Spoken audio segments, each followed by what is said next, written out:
Now, Honorable Minister.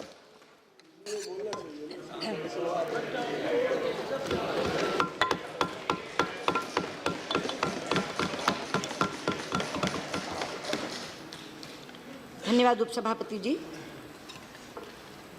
ये चर्चा दोपहर 2 बजे शुरू हुई और 18 सांसदों ने इसमें भाग लिया। सबसे पहले मैं उन सबके प्रति धन्यवाद ज्ञापित करती हूँ, क्योंकि एक दृष्टिकोण सदन में आया है, हालांकि तथ्य उसके बिल्कुल विपरीत हैं, जो एक एक चीज़ को सामने रख करके तर्क के साथ और तथ्य के साथ आपके सामने रखूंगी।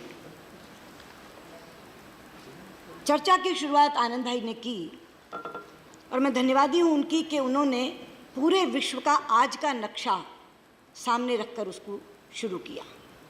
विश्व किस स्थिति में है, किन चुनौतियों का सामना कर रहा है और ऐसे में हमारी क्या भूमिका है और क्या होनी चाहिए।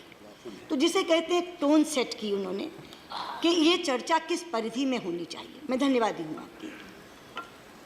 अगला वाक्य आपने कहा कि प्रधानमंत्री पंडित जवाहरलाल नेहरू ने अपनी विदेश नीति के कारण बहुत सम्मान कमाया। ये सत्य है, लेकिन इसके साथ ही एक वाक्य मैं जोड़ना चाहूँगी। प्रधानमंत्री पंडित नेहरू ने व्यक्तिगत रूप पर सम्मान कमाया, प्रधानमंत्री नरेंद्र मोदी ने पूरे भारत को सम्मान दिलाया। उपसभापति जी, विनय सहस्त्रबुद्धे जब बोल रहे थे तो उन्होंने एक वाक्य कहा था कि अब विश्व एक अलग दृष्टि से भारत को देखता है। ये सच है और इसलिए मैं कहना चाहती हूँ कि जो बातें आपने यहाँ रखी वो तथ्य के विपरीत हैं। 16 सांसदों ने, मैं इतिहास को भी सामने बताऊंगी, 16 सांसदों ने देखिए, मैंने आपको बहुत ही आसानी से सुना और एक व्यक्ति हमारी ओर से खड़ा हुआ बोलने के लिए, उनको टोकने के लिए, तो मैंने खड़े होकर कहा कि मैं उत्तर देने में सक्षम हूँ, आप बैठ जाइए। अब मैं पूरे सदन से कम ये निवेदन करूंगी कि सबने अपनी बात कह दी, अपना दृष्टिकोण दे दिया, तो सरकार का दृष्टिकोण भी सुनिए, शांति से सुनिए। 16 सांसदों ने जिन्होंने बोला, उनमें से मुद्दे 16 नहीं उभरे, कम उभरे, लेकिन जो उभरे वो क्या थे? पड़ोसी देशों से संबंध।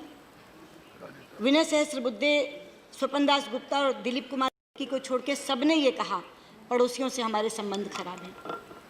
पाकिस्तान का मुद्दा उभरा, आपने पूछा रोड मैप क्या है। चाइना का मुद्दा उभरा, चाइना की पड़ोस में जो घुसपैठ है उसके बारे भी, और आज जो डोकलम और सिक्किम के सामने जो स्टैंड ऑफ है, मनीष जी और सतीश जी दोनों ने उसका जिक्र किया। रूस का मामला बहुत ही ज़्यादा ज़ोर से राम गोपाल यादव जी ने उठाया। वेस्ट एशिया के बारे में शरद यादव जी ने चर्चा की, ये, और इजराइल के बारे में सीताराम येचुरी भी बोले और आपने भी प्रारंभ किया था उस बात को। मैं इन तमाम बातों का जवाब दूंगी, सिर्फ शांति से सुनिए। जहां तक पड़ोसी देशों के संबंध का सवाल है, उपसभापति जी, मित्र की परिभाषा क्या है? हम किसे मित्र कहते हैं? फ्रेंड। जब एक देश संकट में पड़ा हो और जिससे मदद मांगे, उसको वो मित्र की कैटेगरी में रखेगा? और जो मित्र सबसे पहले मदद को पहुंचे, जो देश, वो मित्र देश की कैटेगरी में आएगा? आप इतिहास की बात कर रहे हैं आनंद भाई, इतिहास गवाह है। मालदीव का पानी संकट आया, सुबह 7 बजे तत्कालीन उनकी विदेश मंत्री दुनिया मामून ने मुझे फ़ोन किया और 3 घंटे बाद रेल नीर का भरा हुआ जहाज मालदीव के लिए चल पड़ा। श्रीलंका में बाढ़ आई, सबसे पहले कौन पहुंचा? भारत। नेपाल में भूकंप आया, सबसे पहले कौन पहुंचा? भारत। और सारा सामान लदा कर ले गए, और जब तक वहाँ के लोग बिल्कुल व्यवस्थित नहीं हो गए तब तक भोजन का प्रबंध, बाकी चीज़ों का प्रबंध सारा किया। उसके बाद जब डोनर्स कॉन्फ्रेंस हुई कि नेपाल के पुनर्निर्माण के लिए क्या दिया जाएगा, शायद वो चाइना की तरफ देख रहे थे कि ज़्यादा होगा, सबसे ज़्यादा बड़ी राशि $1 लाख बिलियन की भारत ने घोषित की। इसके बाद आप कहते कि हम मित्र देश नहीं हैं, और आप अपनी बात कर रहे हैं आनंद भाई। 17 साल तक भारत का कोई प्रधानमंत्री नेपाल की जमीन पे नहीं गया, और उन 17 सालों में से 11 साल आपकी सरकार थी। और जो आप बात कर रहे हैं 2-3 जगह ब्लॉकेड हो गया, ये हो गया, आपके समय जितना बड़ा ब्लॉकेड हुआ, राजीव गांधी जी के समय जितना बड़ा ब्लॉकेड हुआ, याद है आपको? ये इतिहास, आपने कहा ना इतिहास में, इतिहास बता रही हूँ और इतिहास के माध्यम से ये तर्क दे रही हूँ कि जिस नेपाल के संबंधों की आप बात करते हैं, 17 साल तक भारत का प्रधानमंत्री वहाँ जाए नहीं, तब संबंध अच्छे, और जो प्रधानमंत्री 2-2 बार जाए उसके साथ संबंध खराब। आप श्रीलंका की बात कर रहे थे, आपने कहा श्रीलंका में ग्वादर दे दी, कोलंबो दे दी, हम्बनटोटा दे दी, हैं? नहीं, आप बात कर रहे, आप चीन, मैं ये कह रही हूँ, आप पड़ोसी देश के बारे में बात कर रहे थे ना कि चीन की घुसपैठ। मैंने कहा आपने 2 चीज़ें उठाई, एक तो संबंध खराब है, दूसरा चीन की घुसपैठ है। तो चीन की घुसपैठ में आपने 3 नाम लिए, ग्वादर पोर्ट का नाम लिया, कोलंबो का नाम लिया, हम्बनटोटा का नाम लिया। तीनों में पोर्ट बनाई चाइना ने, मगर बनाई कब? 2008 में शुरू हुआ ग्वादर, नहीं शुरू हुआ हम्बनटोटा, नहीं मेरे पास है पूरा, मैं बताती हूँ क्या है।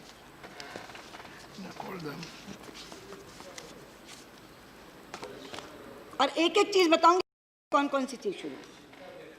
हम्बनटोटा, श्रीलंका, हम्बनटोटा, पहला फेज शुरू हुआ 2008 में, किसकी सरकार थी?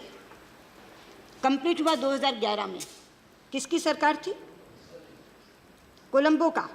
दूसरी बात कोलंबो का कहते हैं ना, हम्बनटोटा के बाद कोलंबो। 85% चाइनीज मेजॉरिटी के साथ स्टार्ट हुआ कब? 2011 में। ख़त्म कब हुआ? 2014 में। ग्वादर की बात आप कर रहे हैं, बलूचिस्तान में, पाकिस्तान में।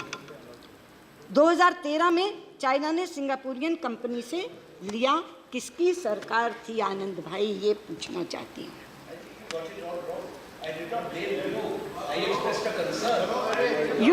Why did you express the concern? Why were you not concerned in 2008 if you were expressing the concern? Why were you not concerned in 2011? Why were you not concerned in 2013? आज आपको कंसर्न याद आया, आज आपको concern याद आया।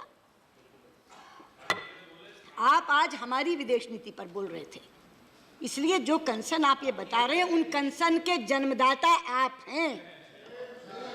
अगर हम्बनटोटा का कंसर्न है, अगर कोलंबो का कंसर्न है, अगर ग्वादर का कंसर्न है, तो मैं कहना चाहती हूँ वो कंसर्न का जन्म कब हुआ? वो कंसर्न का जन्म आपके समय हुआ। इसलिए आज हमारी विदेश नीति पर ये आरोप मत लगाइए कि ये कोलंबो, ग्वादर, हम्बनटोटा हमने दी। हमने तो हम्बनटोटा सिक्योर की, और हमने हम्बनटोटा सिक्योर की। अब जो चाइनीज़ के साथ डील हुई है उसमें उन्होंने कहा है कि कंट्रोल श्रीलंका का रहेगा और आपके सिक्योरिटी कंसर्न्स हम देखेंगे। हमने तो हम्बनटोटा में आपके कंसर्न को एड्रेस किया है, आपके कंसर्न को एड्रेस किया है। बांग्लादेश, शेख हसीना यहाँ ही, क्या हमने कर दिया ऐसा जो उनके चुनाव के लिए खिलाफ होगा? प्रधानमंत्री मनमोहन सिंह जी प्रधानमंत्री के तौर पर जिस LBA को करके आए थे, उसको हमने आगे बढ़ाया और उसका श्रेय दिया मैंने, और उसका श्रेय दिया मैंने।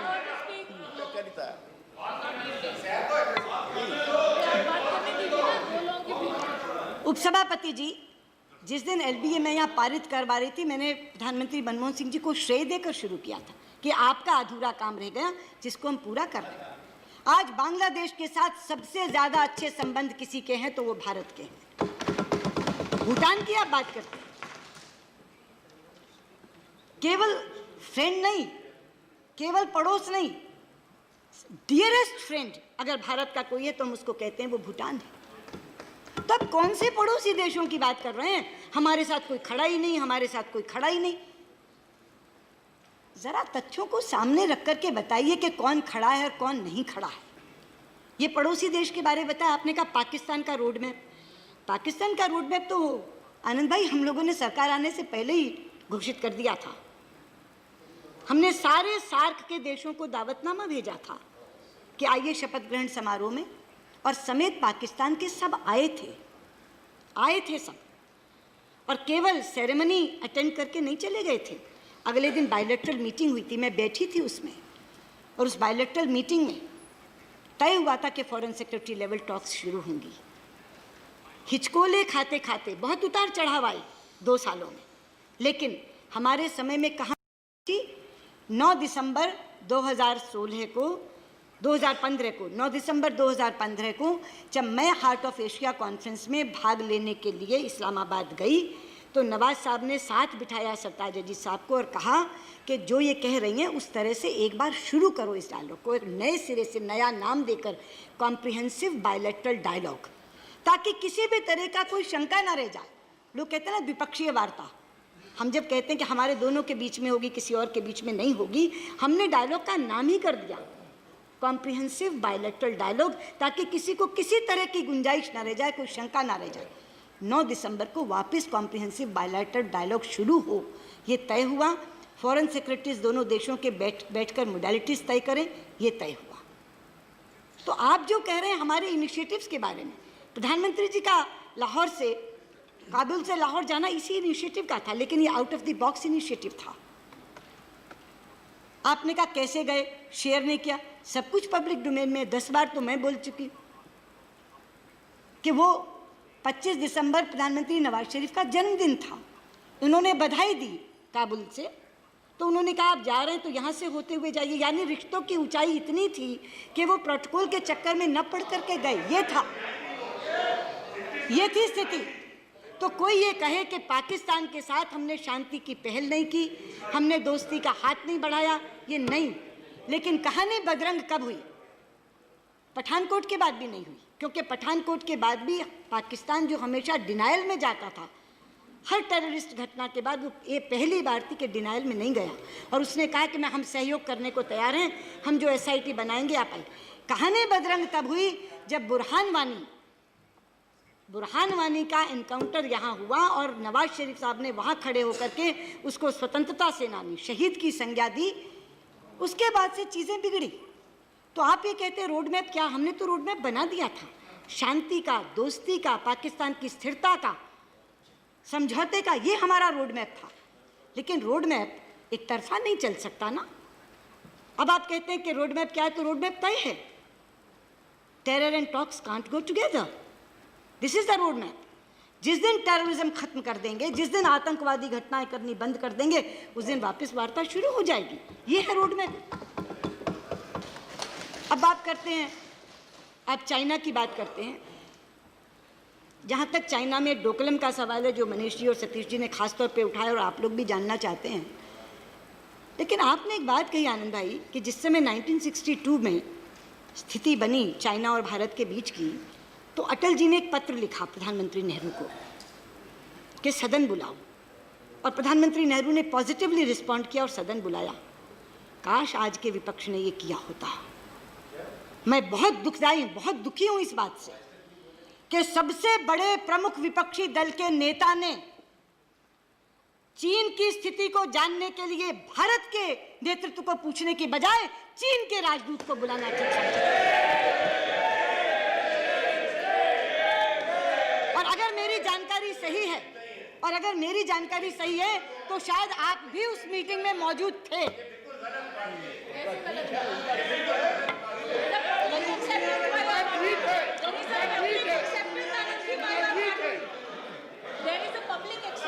उपसभापति जी, अगर मेरी जानकारी सही है तो शायद आनंद भाई भी उसमें उपस्थित थे। नहीं, बिल्कुल है, बिल्कुल है। क्यों है? क्या भारत का राजदूत बीजिंग में है या नहीं है? अगर भारत का राजदूत बीजिंग में हर किसी से मिल सकता है, अगर चीन और भूटान के राजदूत ने विपक्ष के लोगों से बातचीत करने की गुजारिश करी, तो हमारे अंदर कोई शिष्टाचार नहीं है। क्या बात करती हैं?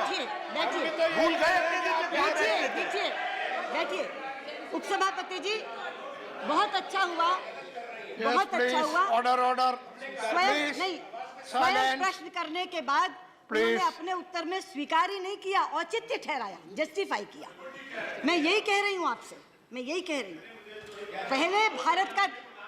पहले विपक्ष को भारत का दृष्टिकोण समझना चाहिए था, उसके बाद चीनी राजदूत को बुलाकर कन्फ्रंट करना चाहिए था कि हमारा तो ये पक्ष है।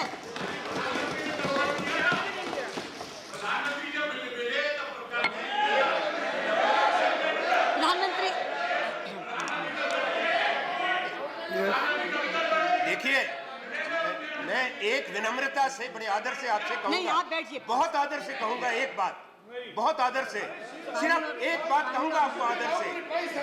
सुनिए, हमने चीन के बारे में आपसे साफ कहा था। Are you yielding? Are you चीन के yielding? बारे में हमने साफ Are you कहा yielding? था। Not yielding. हिंदुस्तान एक आवाज में She is not yielding. बांटिए मत आप सदन को। हमने कहा था She एक is आवाज not में। yielding. She is not Anand yielding. Sharma ji, she is not yielding. She is not yielding.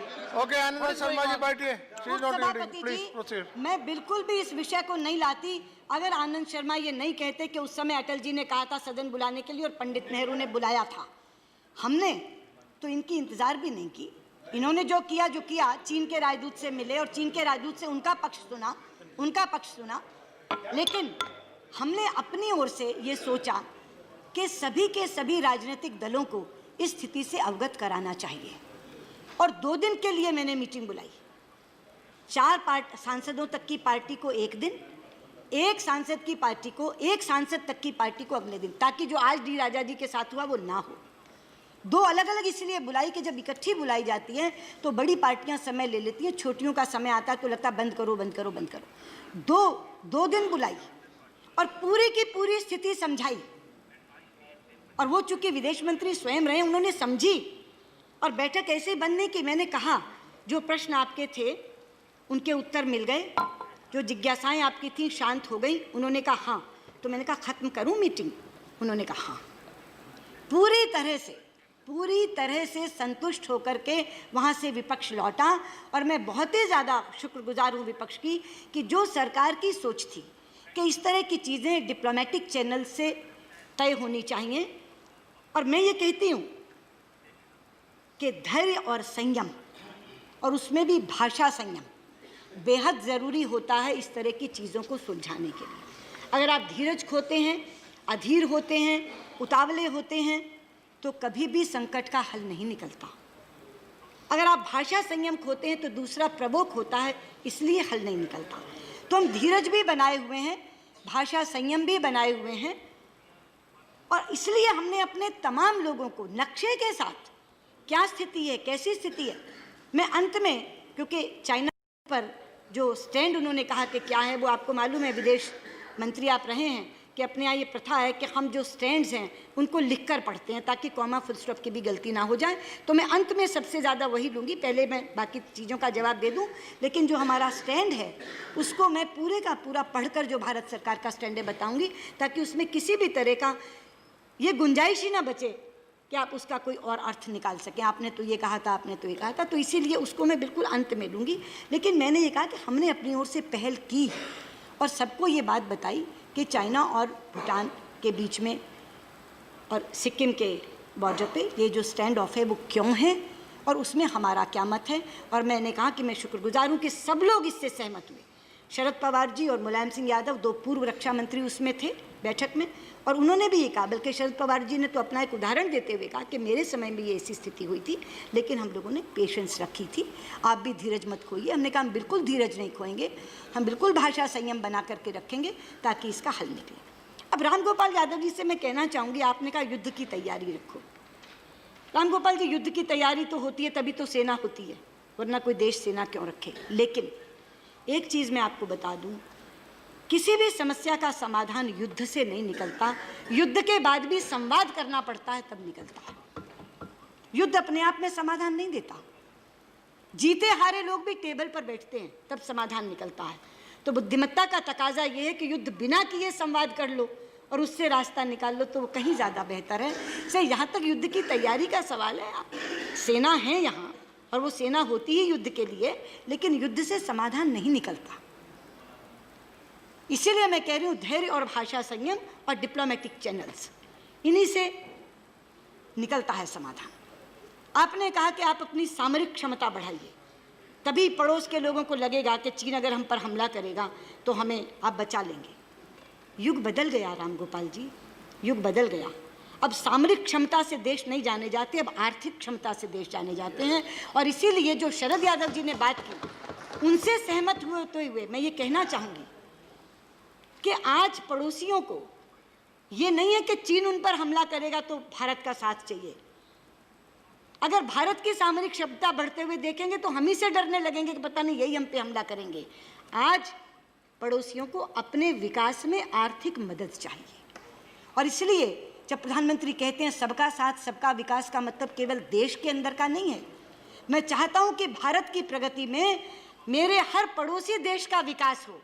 ये जो भावना है ये पड़ोसी देशों को आश्वस्त भी करती है और ये उनको ये भी कहती है कि भारत का अगर विकास होगा तो भारत के विकास का लाभ हमें भी मिलेगा। इसलिए सामरिक क्षमता बढ़ाने की बजाय आज आर्थिक क्षमता बढ़ाने की ज़रूरत है। और मैं बहुत ज़्यादा अदब से ये कहना चाहूँगी कि हमारी जो आर्थिक क्षमता बढ़ रही है उसमें भी बहुत बड़ा इन्वेस्टमेंट चाइना से आ रहा है।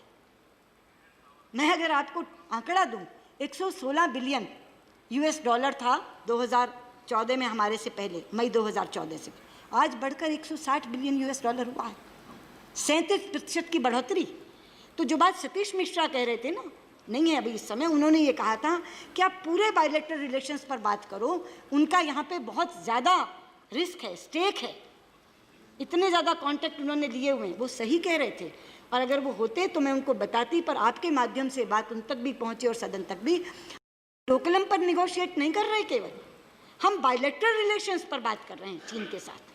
पूरे के पूरे संबंध जो हैं समग्रता में हम बात कर रहे हैं इनके साथ, और हल भी उसी से निकलेगा। तो जहाँ तक आर्थिक क्षमता का सवाल है, जो देश हमारा बहुत बड़ा योगदान और सहयोगी बने हुए हैं उसमें चीन एक बहुत बड़ा देश है। इसलिए अकेला डोकलम मामला नहीं है, अगर बायलैटरल रिलेशंस पर उनसे चर्चा होगी तो निश्चित तौर पर समाधान निकलेगा। अब US के बारे में उस दिन आनंद जी ने कह दिया कि स्पाउस का वीज़ा खत्म हो गया, संख्या H1 वीज़ा की कम हो गई। नहीं आनंद भाई, तथ्य बिल्कुल और है। तथ्य ये है कि शुरू में वीज़ा की संख्या 65,000 थी। जब अटल जी की सरकार आई NDA की, उस समय वो बढ़कर 1,95,000 हो गई, 1,95,000। लेकिन दिसंबर 2004 में जब आपकी सरकार थी, उस समय एक बिल पारित हुआ और वो संख्या धड़ाम से नीचे फिर 65,000 आ गई। 1,95,000 से 65,000 आपके कार्यकाल में हुई थी, और आज तक वो 65,000 और साथ में 20,000 वो लोग जो वहाँ से PhD किए हुए, वहाँ की यूनिवर्सिटी से, वो संख्या बरकरार है।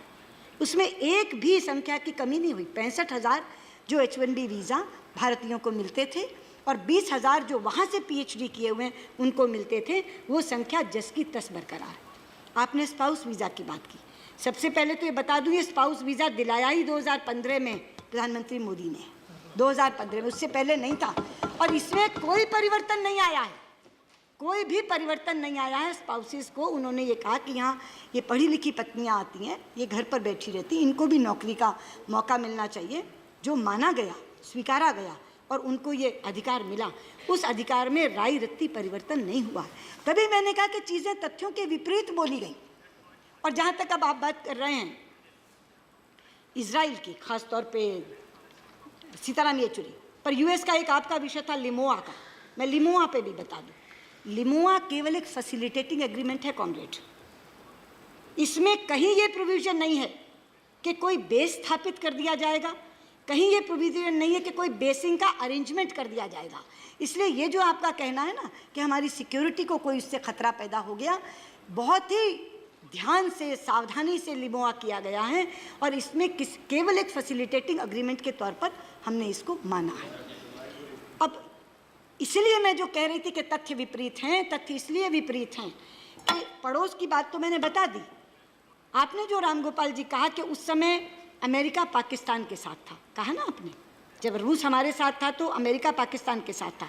यही है आज की विदेश नीति की सफलता कि आज अमेरिका भी भारत के साथ है और रूस भी भारत के साथ है। और मैं ऐसे ही नहीं कह रही, मैं ऐसे ही नहीं कह रही।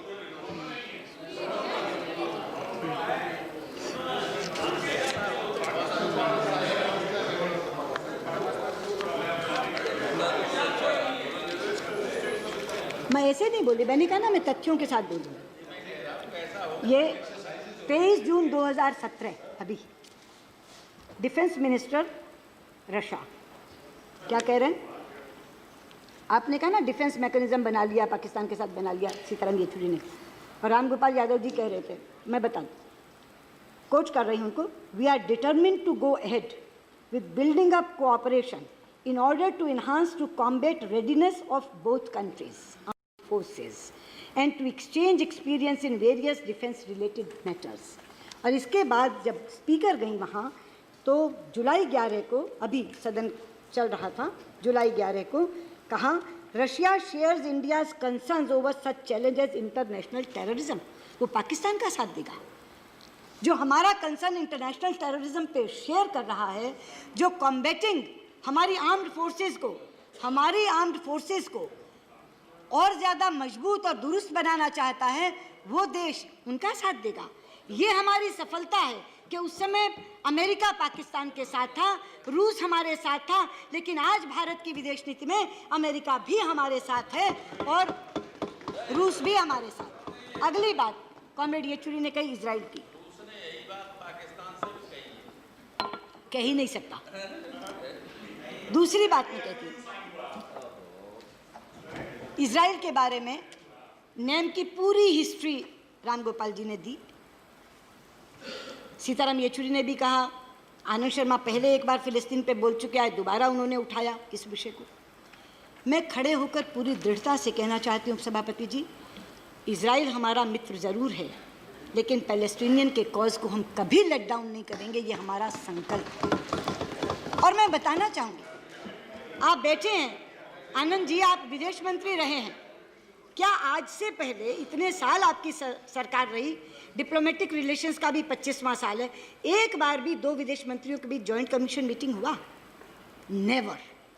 पहली बार हमने जेसीएम मैकेनिज्म बनाया, मैं स्वयं गई और हमने पैलेस्टाइन की फॉरेन मिनिस्टर के साथ मैंने स्वयं जेसीएम की। और जब मैं गई तो पहले पैलेस्टाइन गई, फिर इजराइल गई। हमारे राष्ट्रपति गए, पहले पैलेस्टाइन गए, फिर इजराइल गए। हमारे प्रधानमंत्री गए तो उनसे 2 महीने पहले पैलेस्टाइन के प्रेसिडेंट यहाँ आए, उन्होंने उनको रिसीव किया। और वो केवल इजराइल क्यों गए? क्योंकि उनकी ये साधारण यात्रा नहीं थी। इजराइल की डिप्लोमेटिक रिलेशंस का 25वां साल था। वो डिप्लोमेटिक रिलेशंस आप ही की सरकार के समय, नरसिम्हा राव जी के समय स्थापित हुए थे। उसकी 25वीं सालगिरह मनाने के लिए वो गए। और मैं ये वो जॉइंट स्टेटमेंट बताती हूँ, आपने कहा not a word in this statement, comrade, not a word. How many words? Joint statement 2017. The two prime ministers discussed the developments pertaining to the Israel-Palestinian peace process. They underlined the need for the establishment of a just and durable peace in the region. They reaffirmed their support for an early negotiated solution between the sides based on mutual recognition and security arrangements. 5 sentences, आपने कहा not a word. दोनों ने बैठ करके बात की। और मैं एक और चीज़ बता दूं, जब मैं गई तो मेरी जेसीएम तो विदेश मंत्री के साथ थी, लेकिन प्रेसिडेंट अब्बास के साथ एक लंबी मीटिंग हुई। तो उन्होंने मुझसे क्या कहा? उन्होंने मुझसे कहा कि मैं चाहता हूँ ये मामला सुलझ जाए तो इजराइल का झंडा पूरे अरब वर्ल्ड पर फहरे। और मैं ये चाहता हूँ कि आप लोगों के बहुत अच्छे संबंध इजराइल के साथ हैं, अपने गुड ऑफिसेस को यूज़ करके, इस्तेमाल करके आप हमारा मसला सुलझवा सकते हैं, ये कहा। इन लोगों को चिंता है पैलेस्टाइन की, पैलेस्टाइन वालों को चिंता नहीं है, वो तो इसका स्वागत करते हैं। फिर जब अभी प्रेसिडेंट अब्बास यहाँ आए तो आपको मालूम है स्टैंडर्ड डील है, आनंद भाई, सबसे EM जा कर के कॉल ऑन करती हैं। तो जब मैं कॉल ऑन करने के लिए गई तो फिर उन्होंने ये बात दोहराई। और प्राइम मिनिस्टर के साथ जब डेलीगेशन लेवल टॉक्स में थे, जब रिस्ट्रिक्टेड टॉक्स में थे, दोनों में मैं बैठी थी, तो दोनों में उन्होंने ये बात दोहराई और उन्होंने ये कहा कि आप जो इजराइल के साथ आपकी दोस्ती है, मित्रता है, उसका लाभ उठा करके आप हमारा मसला सुलझवा दीजिए। वो इसको पॉजिटिव रूप में ले रहे हैं। हमारे इजराइल से रिश्तों को पैलेस्टीन पॉजिटिव रूप में ले रहा है, सकारात्मक रूप में ले रहा है। ये कह रहा है कि आप हमारा मसला सुलझाने में हमारी मदद करिए। और यहाँ पूरे का पूरा सदन चिंतित है, फिलिस्तीन की नीति निकल गई, नेम से छूट गए। पंडित जी ने कहा था, अच्छा पंडित जी ने कहा था, आपने कहा आनंद जी कि मैं बांडुंग में गई, मैंने पंडित नेहरू का नाम नहीं लिया। आपको याद है, आप ये सवाल पहले उठा चुके और मैंने उत्तर क्या दिया था? मैं बांडुंग कॉन्फ्रेंस में गई थी, लेकिन वहाँ किसी को बोलने का अवसर नहीं दिया गया था सिवा 3 जनों के। जब मैंने वहाँ भाषण ही नहीं दिया तो मैं पंडित नेहरू का नाम कहाँ से लेती?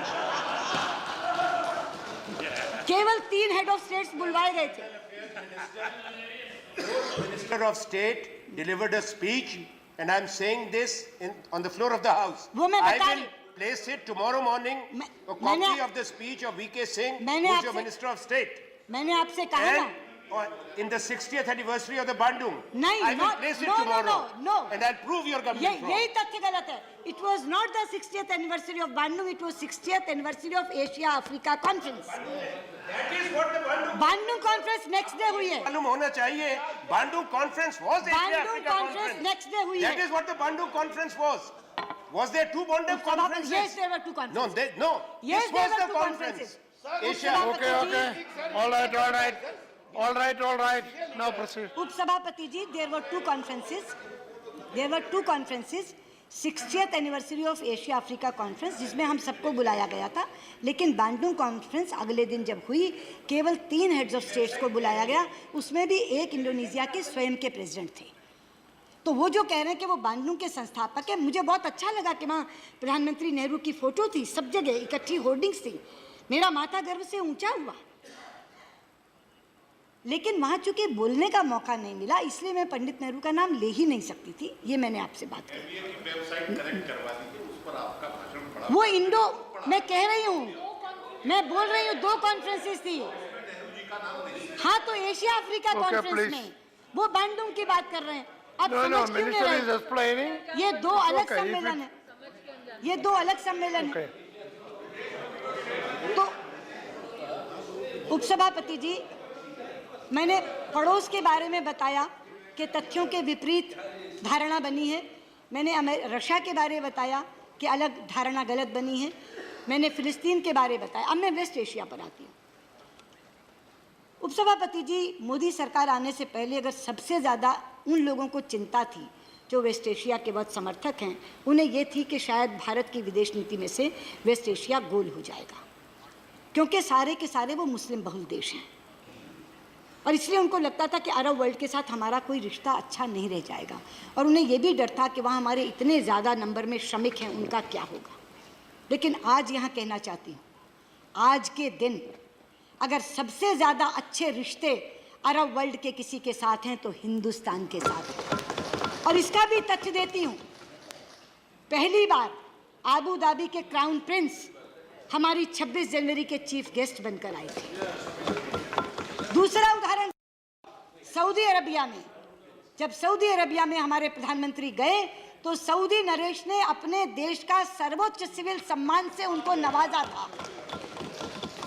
और तीसरा उदाहरण देती हूँ जिसका जिक्र किया था, रामगोपाल जी आपने यमन का जिक्र किया था. मैं कहना चाहती हूँ आपसे, अगर हम यमन से लोगों को निकाल कर ला सके तो क्यों निकाल कर ला सके. लड़ाई किन के बीच में हो रही थी? सऊदी अरब और यमन.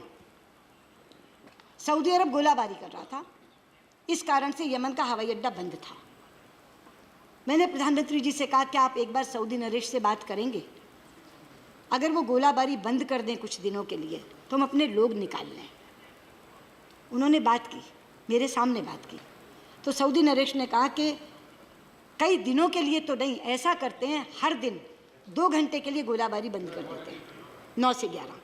आप यमनियों से बात कर लो, अगर वो हवाई अड्डा उस समय खोल दें तो आप अपने लोगों को निकाल लो. कितनी जटिल स्थिति थी. 3 ही तरीके हैं लोगों को निकालने के लिए, जल थल नभ. या सड़क के रास्ते निकालो, या समुद्र के रास्ते निकालो, या आकाश के रास्ते निकालो. आकाश के रास्ते विमान से, समुद्र के रास्ते शिप से, और सड़क के रास्ते बस नहीं, बस से, रेल से. पूरे यमन में लड़ाई हो रही थी, कोई बस चल नहीं सकती थी. समुद्र में लुटेरे बैठे थे, पूरा का पूरा पायरेसी से ग्रस्त क्षेत्र है, और आसमान से गोलाबारी हो रही थी. ऐसी स्थिति में जब उन्होंने कहा कि सऊदी नरेश से बात हो गई है और वो कह रहे हैं कि हम रोज़ नहीं 9 से 11 में 2 घंटे के लिए गोलाबारी रोक दिया करेंगे, तो अब तुम यमनियों से बात करो कि वो हवाई अड्डा खोल दें. ये थी भारत की विदेश नीति की सफलता. 9 से 11 रोज 2 घंटे सऊदी अरब गोलाबारी रोकता था और यमनी हवाई अड्डा खोलते थे. और उसके कारण से जनरल वीके सिंह गवाह हैं, व्यक्तिगत तौर पर जाकर खड़े थे. 4,500 4,700 लोग हम अपने निकाल कर लाए, 2,000 विदेशी निकाल कर लाए. और वो छोटे मोटे देश के विदेशी नहीं थे, रामगोपाल जी 48 देशों के लोग निकाल कर लाए, जिसमें अमेरिका, फ्रांस, जर्मनी। नहीं, इसीलिए मैं कह रही हूँ, आपने जो तारीफ की ना, नहीं उसी से शुरू किया।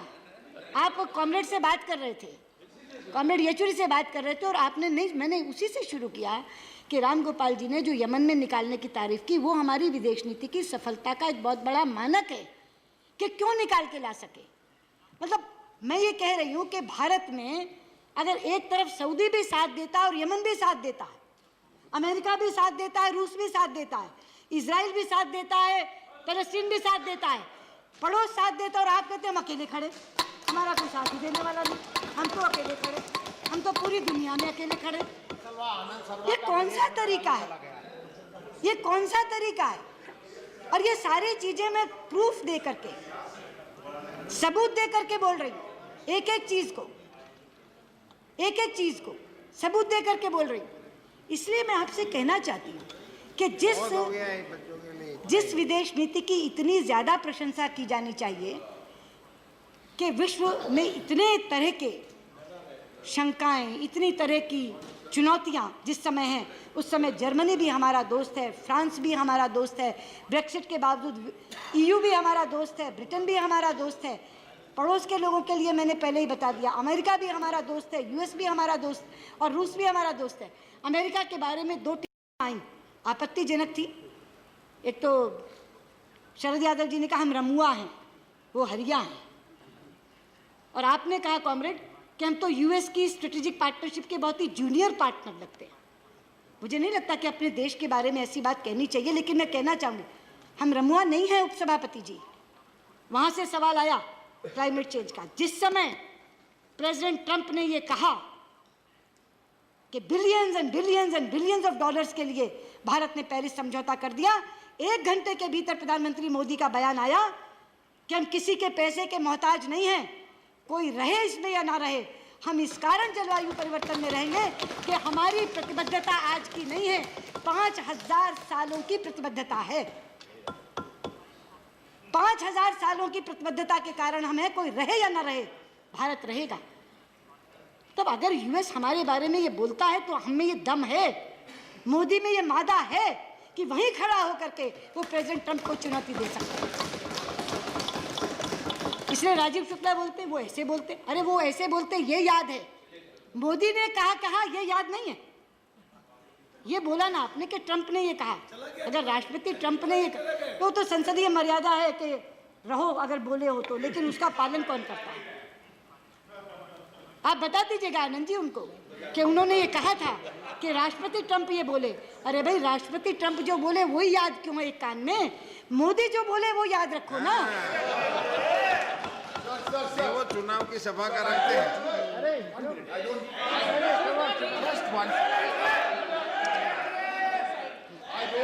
If she yields, The minister is a very senior and if she highly, yields, I've got no issue. Sir, I just want to make a clarification. if she yields, if she yields sir only, मैं आपसे यही कह रही हूँ, I was only making a clarification. if she yields, There was a discussion here on the Bandung conference. she has to. We have Wi-Fi in the Rajya No, Sabha. she has to yield.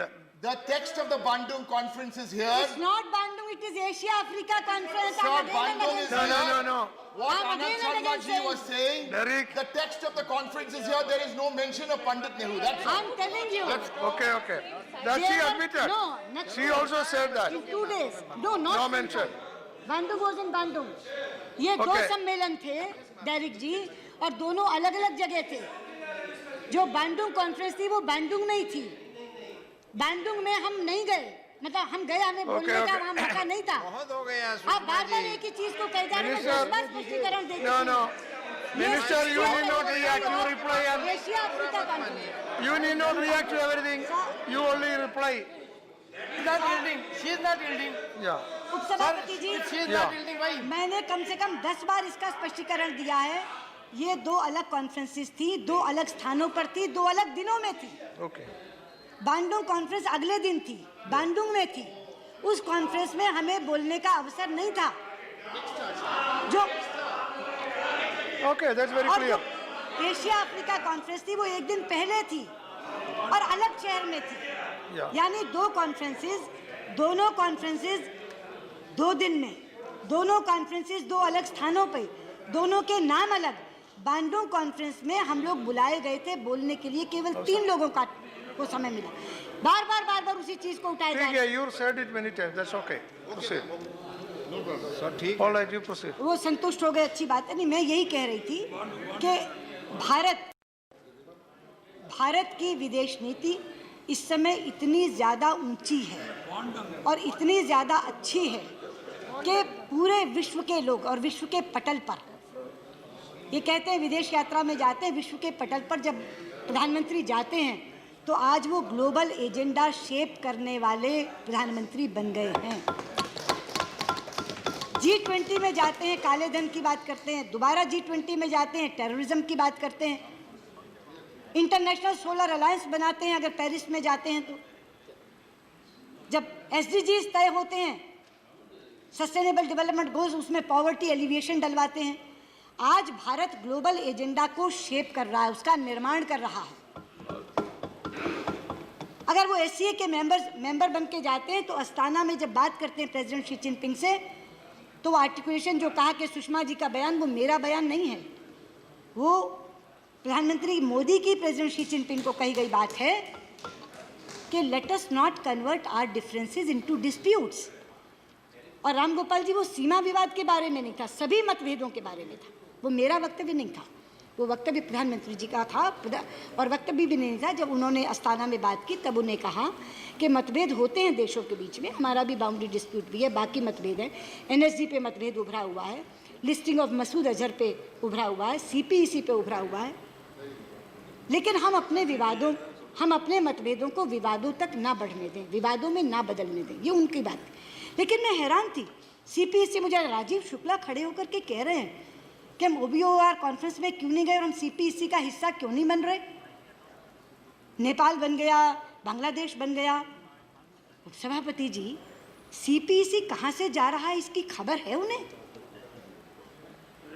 रात और दिन हम कहते हैं कि POK हमारा अभिन्न अंग है, POK is an integral part of India, पूरे का पूरा कश्मीर हमारा है। CPEC POK के 400 किलोमीटर में से निकल रहा है, ये हमारी सॉवरेनिटी का, आपने कहा, आप ही के पार्टी के हैं ना राजीव शुक्ला, आपके सामने कहा ना, आपके सामने कहा ना कि हम OBOR में क्यों नहीं गए, हम CPEC हम मान क्यों नहीं लेते? अरे हम मान क्यों नहीं लेते? ये टेरिटोरियल इंटेग्रिटी का मामला है, ये हमारी सॉवरेनिटी का मामला है, और आप चाहते कि हम OBOR में चले जाएं? क्या कहें कि POK हमारा हिस्सा नहीं रहा, आप कनेक्टिविटी के नाम पे वहां सड़क बना लीजिए, ये तो यहाँ कहा गया है। मैं कह रही हूँ कि चीन के प्रति की जो बातचीत है उसमें चीनी राजदूत से तो पूछेंगे डोकलम, और यहाँ खड़े होकर सदन में कहेंगे CPEC को जाते क्यों नहीं, यानी दे दें 400 किलोमीटर, बनाए चीन सड़क, ये कौन सी नीति है? अरे भाई, प्रमुख विपक्षी दलों, जिम्मेदारी की तरह बात करो। और आपने मैंने आपका नाम कब लिया? जिसने कहा उसकी बोलो। मैं बात राजीव शुक्ला की कर रही हूँ, आपकी नहीं कर रही। Half of the party, that was his individual opinion. That was his individual opinion. भाईजान, आप भी यहीं बैठे थे। Are you yielding? नेता प्रतिपक्ष यहाँ बैठे थे, उपनेता। That was his individual opinion. Okay, okay. जहाँ I तक said so. मैं आपको थोड़ी कह रही फिर वही, हूँ, आपकी that's पार्टी Congress का। party's अच्छा, मुझे ये बताइए, 1 मिनट, मैं आपकी बात मानती हूँ, क्या आपकी पार्टी में इतना लोकतंत्र है कि विदेश नीति पर आनंद शर्मा कुछ बोले और Okay. राजीव शुक्ला कुछ? All right. सदन में सबने सुना कि नहीं सुना कि CPEC क्यों नहीं दे देते, OBOR में क्यों नहीं गए? तो इसलिए Okay. मैं कहना चाहती हूँ उपसभापति जी, इस तरह की बात तो सदन में कही गई है। आनंद शर्मा जी को तो मैं कही, आपको एट्रीब्यूट थोड़ी कर रही हूँ, ये रिमार्क्स जिसने बोला उसको एट्रीब्यूट कर रही हूँ, और सबने सुना। कैसे बोलने दिया कांग्रेस पार्टी के नेताओं ने? ये बात कहाँ से आई उनके दिमाग में कि CPEC हम विरोध क्यों कर रहे हैं CPEC का? और इसीलिए मैं कहती हूँ सभापति जी, जो विषय थे उनका तो जवाब मैंने दे दिया, सारे विषयों का जवाब मैंने दे दिया।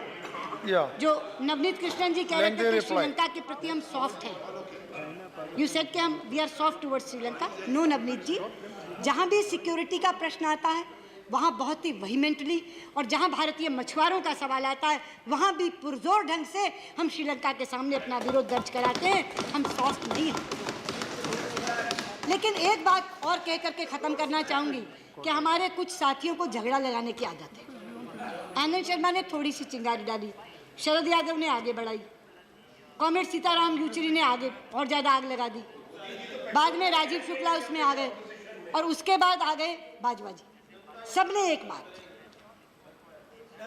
आपका उपयोग नहीं हो रहा, पीएमओ नीति चलाता है, वो नीति बनाता है। पहले तो आपने मुझे कहा आप साथ क्यों नहीं जाती।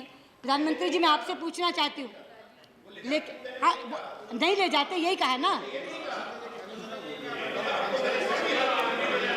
ऐसा मैं डॉक्टर साहब से पूछना चाहती हूँ, डॉक्टर मनमोहन सिंह, एक मिनट भैया, डॉक्टर मनमोहन सिंह, मैं आपसे पूछना चाहती हूँ, आप पूर्व प्रधानमंत्री हैं, आप कितनी बार सलमान खुर्शीद को अपने साथ ले गए, कितनी बार एसएम कृष्णा को अपने साथ ले गए? कौन से प्रोटोकॉल के तहत विदेश मंत्री हर बार प्रधानमंत्री के साथ जाता है? प्रोटोकॉल ये है आनंद जी, आप तो जानते हैं, जिन मल्टीलैटरल में विदेश मंत्रियों का स्पेसिफिक रोल होता है, जैसे सार्क में स्पेसिफिक रोल है हमारा, तो हमेशा विदेश मंत्री जाते हैं। वरना विदेश मंत्री अपनी अलग यात्रा करते हैं, प्रधानमंत्री अलग यात्रा करते हैं, तभी पूरा का पूरा संसार पूरा हो पाता है। और जब मैं यात्रा करती हूँ तो मैं केवल विदेश मंत्री से मिलकर नहीं चली आती। आज भारत का वो बुलंदी आ गई है कि वहाँ के राष्ट्रपति, वहाँ के प्रधानमंत्री दोनों मुझे मीटिंग्स देते हैं और उनसे मिलने के बाद में आती हैं।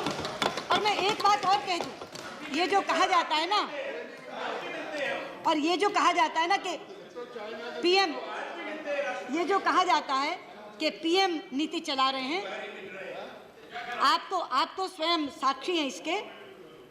मेरे से पूर्व वाले सरकार नहीं, आपसे भी मिलते थे, मैंने ये कब कहा नहीं मिलते थे।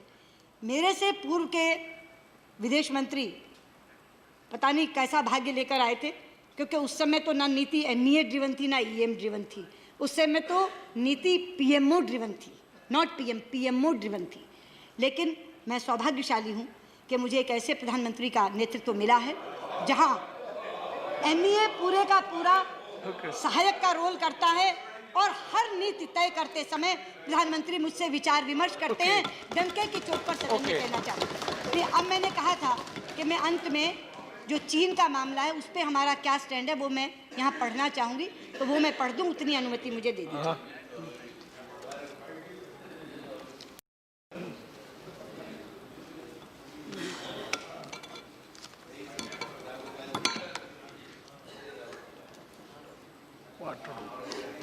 आनंदाई, मैंने कहा था कि विदेश नीति का,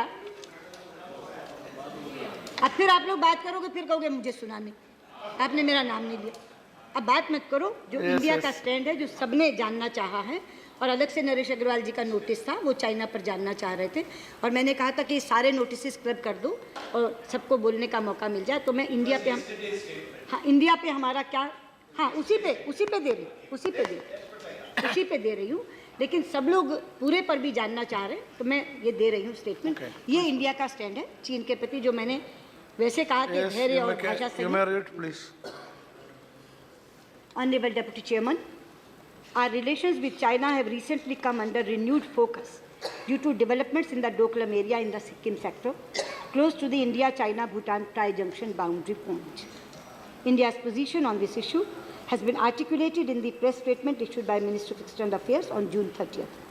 Our concerns emanate from Chinese actions on the ground, which have implications for the determination of tri-junction boundary point between India, China and Bhutan, and the alignment of India-China boundary in the Sikkim sector. Both these aspects of tri-junction point and India-China boundary alignment in the Sikkim sector had been earlier addressed in a written common understanding reached between the special representatives of India and China on the boundary question in December 2012. Point 13 of the common understanding states that, on quote, the tri-junction boundary points between India, China and third countries will be finalized in consultation with the concerned countries. Since 2012, we have not held any discussions on the tri-junction with Bhutan.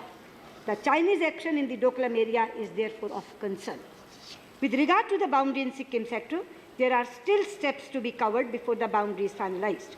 This understanding has been reflected in the Common Understanding of December 2012 in point number 12, which states that, I quote, there is mutual agreement on the basis of the alignment of the India-China boundary on the basis of, underlining, there is mutual agreement on the basis of the alignment of the India-China boundary in the Sikkim sector as provided by the Convention between China and Great Britain relating to Tibet and Sikkim signed in 1890.